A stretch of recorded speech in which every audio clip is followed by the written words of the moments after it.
কোন প্রতিষ্ঠিত মানুষ যার দ্বারা বড় কিছু করা সম্ভব হয়েছে মোবাইলে আসক্ত ছিল সে, এটা কোনোদিনই সম্ভব নয়। যারা মোবাইলে সারাদিন ঘন্টাকে ঘন্টা স্ক্রল করতে থাকেন এইভাবে, অনুবীক্ষণ যন্ত্র দিয়ে যদি দেখা হয় তাহলে আমাদের আঙ্গুলের এই জায়গাটা দেখা যাবে ক্ষয় হয়ে গেছে। আমি বাংলাদেশের প্রথম সারির একটা ব্যবসা প্রতিষ্ঠান 1, 2, 3 হবে এই পক্ষের সাথে একটা মিট ছিল আমার। সেই মিটিং এ আমাকে যিনি পরিচয় করা দিচ্ছেন তিনি পরিচয় করা থেকে বলেছেন যে হুজুরের অনেক বক্তব্য সোশ্যাল মিডিয়াতে আছে ইত্যাদি ইত্যাদি। তখন ওই ভদ্রলোক তিনি বললেন যে সরি আমি ওনাকে চিনতে পারিনি। তো আমাকে যখন উনি চিনে নাই স্বাভাবিকভাবে আমার কাছে একটু খারাপ লাগা কাজ করছে। লোকটা আমাকে চিনলো না, প্রথম সারির ব্যবসায়ী আর আমাকে চিনলো না, তার মানে তার সোশ্যাল মিডিয়াতে কোনো বিচরণ নাই। তখন উনি সাথে সাথেই নিশ্চিত করলেন যে ভাই সত্যি বলতে আমার ফেসবুক বা ইউটিউবে কখনো ঢোকার সুযোগ হয় না এবং এই অ্যাপগুলোই মোবাইলে নাই। তার এই কথা শোনার পর আমার আবার ওই যেটুকু কষ্ট হয়েছে সেটুকু ভালো লাগায় পরিণত হয়ে গেছে এবং রূপান্তর হয়ে গেছে। ইমান ঘষা হয়, ঘষতে ঘষতে ঘষতে ঘষতে আপনি লক্ষ্য করবেন ফেসবুক বা ইউটিউবে আপনি যখন এগুলো টানতে থাকেন এটার কোনো এন্ডিং নেই, শেষে এসে ঘুরতে থাকে, মানে লোড হচ্ছে, আপনি অপেক্ষা করেন। কোনো এন্ডিং আছে? এন্ডিং নেই। তার মানে কি এটা মানুষের জীবনের জন্য ধ্বংসাত্মক, অর্থাৎ এই নেশা আসক্তি।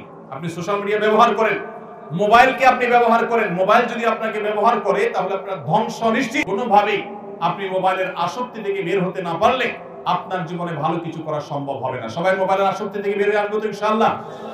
এই জন্য প্রথমত যারা ছাত্র মানুষ তারা সাধারণত বাটন ফোন খুব বেশি দরকার হলে ব্যবহার করবেন, স্মার্টফোনে যাবেন না। আমি প্রায় সময় বিভিন্ন জায়গায় শেয়ার করার চেষ্টা করি। আমার 17 বছরের ছেলে আলহামদুলিল্লাহ এসএসসি পরীক্ষা দিয়েছে, হাফেজ হয়েছে, মাদ্রাসা পড়ছে।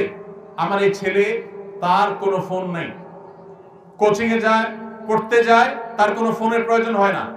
অতি সম্প্রতি একটা বাটন ফোন তাকে দেওয়া হয়েছে সীমিত সময়ের জন্য এবং এটাতে সে হ্যাপি, এমন না যে তার মনে কষ্ট আছে, সে নিজেই চায় না তার কোনো ফোন থাকুক, কারণ এই ফোন আমাদের সোনালী জীবনকে ধ্বংস করে দিবে। ভাইরা আমাদের এই শক্ত সিদ্ধান্ত গ্রহণ করতে হবে, বাটন ফোনে চলে আসতে হবে। আপনি যদি 6 মাস বাটন ফোনে চলে আসতে পারেন দেখবেন ওই আসক্তি থেকে বাঁচা আপনার জন্য সহজ হয়েছে। এবং যদি সম্ভব হয় আপনি মোবাইলটা হয় বিক্রি করে ফেলেন, না হয় জমা দেন, কিছুদিনের জন্য কষ্ট হবে, এরপর দেখবেন আপনি অত্যন্ত সুন্দর একটা জীবন যাপন করছেন। সবাই চেষ্টা করতে পারি তো ইনশাআল্লাহ। আল্লাহ তাআলা আমাদেরকে মোবাইলের মাদকতা থেকে বেঁচে থাকার তৌফিক দান করুন, সোশ্যাল মিডিয়ার মাদকতা থেকে বেঁচে থাকার তৌফিক দান করুন। ভাইরা আমার, তৃতীয় মাদকতা হলো আমাদের যৌবনের যে উচ্ছলতা। এই উচ্ছলতার ফলে অনেকে আমরা মেয়েদের প্রতি আসক্ত হয়ে তাদের সাথে অবৈধ সম্পর্কে লিপ্ত হয়ে যাই। বিশেষ করে পশ্চিমা সভ্যতার যে থাবা, এই থাবা মিডিয়ার মাধ্যমে, নাটকের মাধ্যমে, সিনেমার মাধ্যমে, নানা মাধ্যমে আমাদের সমাজে ছেয়ে গেছে, যার কারণে আমাদের তরুণদের চরিত্র ধ্বংসের দ্বারপ্রান্তে চলে গেছে। আমি আপনাদেরকে আজ উদাহরণ আহ্বান করতে চাই, আপনার চরিত্রকে আপনি হেফাজত করুন। আমাদের প্রিয় নবী সাল্লাল্লাহু আলাইহি ওয়াসাল্লাম বলেছেন যে ব্যক্তি তার দুটি অঙ্গকে হেফাজত করার, এটাকে অপাত্রে ব্যবহার না করার ব্যাপারে সংকল্প করবে আর এই দুটি অঙ্গের দায়িত্ব নিবে, নবী সাল্লাল্লাহু আলাইহি ওয়াসাল্লাম বলেছেন আমি তার জান্নাতের দায়িত্ব নিলাম। তার একটি হলো ঠোঁট, মুখ। এই মুখ দিয়ে সে কখনো মাদক গ্রহণ করবে না, মুখ দিয়ে মিথ্যা বলবে না, মুখ দিয়ে গালমন্দ করবে না, মুখ দিয়ে মন্দ কথা বলবে না, গায়ের জোর খাটাবে না, মাস্তানি খাটাবে না, গুন্ডামি করবে না, অপরাধ করবে না, বেয়াদবি করবে না, এই মুখ দিয়ে কোনো অন্যায় করবে না। এবং সে তার লজ্জাস্থানকে যদি কন্ট্রোল করতে পারে, তার ইজ্জতকে, সম্ভ্রমকে যদি সে নিয়ন্ত্রণ করতে পারে, বৈধ বিবাহের আগ পর্যন্ত সে হারাম কোন রিলেশন, অবৈধ প্রেম, অবৈধ ভালোবাসার কথা যদি সে না পাওয়া, এই ব্যক্তিকে নবী করিম সাল্লাল্লাহু আলাইহি ওয়াসাল্লাম জান্নাতের গ্যারান্টি নেওয়ার কথা বলেছেন। অতএব এই মাদকতা থেকেও আমাদেরকে মুক্ত হতে হবে, এটি ছাড়া আমরা কখনো আদর্শ মুসলমান হতে পারবো না। আল্লাহ তাআলা আমাদের সবাইকে সব ধরনের মাদকতা থেকে, সব ধরনের ভয়াবহ থাবা থেকে, সব ধরনের এডিকশন থেকে, সব ধরনের আসক্তি থেকে আমাদের যুব সমাজকে বেঁচে থাকার তৌফিক দান করুন। আমরা সবাই মাদক থেকে দূরে থাকার চেষ্টা করবো তো ইনশাআল্লাহ।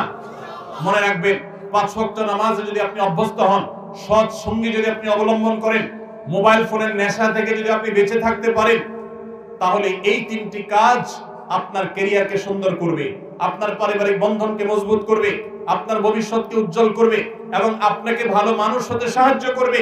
আপনি আদর্শ যুবক হতে পারবেন, আপনি সফল মানুষ হতে পারবেন। মনে রাখবেন, আমার ডানে বামে যারা বসে আছেন তারা অনেকেই আপন আপন জায়গায় তাদের ক্যারিয়ারে তারা সফল মানুষ। আপনি লক্ষ্য করে দেখবেন, তাদের সাথে কথা বলে দেখেন, ছাত্র জীবনে তারা কেউ, তখন তো স্মার্টফোন আবিষ্কার হয়নি বা স্মার্টফোনের ব্যবহার ছিল না সেভাবে, তারা কেউ কিন্তু এ জাতীয় কোনো বিষয়ে আসক্ত ছিলেন না। ছাত্র জীবনে যারা এই সমস্ত বিষয়ে, আমি যে কয়েকটা মাদকের কথা বললাম, এই সমস্ত মাদকতায় যারা আসক্ত থাকে, এদের দ্বারা জীবনে কোনো কিছুই করা সম্ভব হয় না। তাদের দুনিয়া ধ্বংস, আখিরাত ধ্বংস।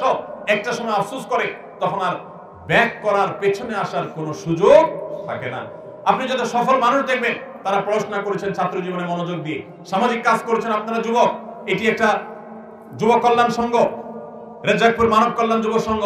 আপনাদেরকে আমি বলতে চাই, মানুষের কল্যাণে কাজ করেন। আপনারা দেখেন আজকে আমাদের আসুন্নাহ ফাউন্ডেশন থেকে আমরা কোটি কোটি টাকা চ্যারিটি করছি সারা দেশে, সারা দেশের প্রান্তে প্রান্তরে। আপনারা অনেকে হয়তো জানেন না, আমি ছাত্র জীবন থেকে, আমি খুব ছোট থাকতে আমি মানব সমাজমূলক নানামুখী কাজ করার চেষ্টা করতাম। আমি মাত্র পড়াশোনা শেষ করেছি এবং একটা মসজিদের দায়িত্ব নিয়েছি মিরপুরে। তখন বাগেরহাটে সিডর হয়েছে। সিডরের আঘাতে লন্ডভন্ড হয়ে গেছে বাগেরহাট, খুলনার ওই অঞ্চলটা। এক ট্রাক কাপড় চোপড়, পুরাতন কাপড় চোপড় ঢাকার মিরপুর এলাকার মানুষের ঘরে ঘরে গিয়ে তাদের কাছ থেকে কালেকশন করে 1,16,000 টাকা একটা বান্ডেল নিয়ে মসজিদ কমিটির দায়িত্বশীলদেরকে সাথে নিয়ে আমি সশরীরে সিডর এলাকায় গিয়েছি। সেখানে একাধিক মসজিদ নির্মাণ করেছি ভিন্ন উদ্যোগে।